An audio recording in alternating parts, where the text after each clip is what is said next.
Naranasan mo na ba magkaroon ng long distance relationship? Isang relasyon na kung saan nagmamahal ka ng tao na malayo sa'yo. Isang tao na gustong-gustong makita ng mga mata mo.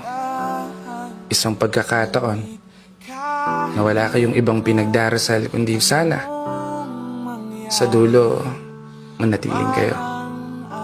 Malayo man ang pagitan ng magkabilang mundo. LDR.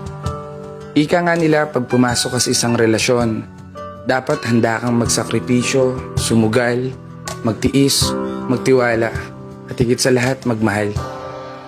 Kasi sa oras na maranasan mo na malayo sa taong mahal mo, tatakot-takot na pagsubok ang pagdadaanan nyo. Kabilang na dyan ang pag-aaway, tampo, na hindi madadaan sa isang yakap o halik mo. Pagdududa, pagliligalig, inutoyo ng ilang araw, minsan pa nga inaabot ng linggo. Kasi sabi nga nila, ang LDR ay para sa mga matatag na tao lamang. Tiwala ang tanging pwede niyong sandalan upang mas lalong maging matibay lahat ng mga pangako niyong binitawan, na sa iyong pagbabalik ay tanging siya pa rin ang gusto mong masilayan. Siya lang ang yayakapin, siya lang ang hahalikan, siya pa rin ang paglalaanan ng gigil na tiniis mo ng ilang taon at ilang buwan. Medyo rated PG. Pero seryoso, di lahat ng relasyon napapagtagumpayan.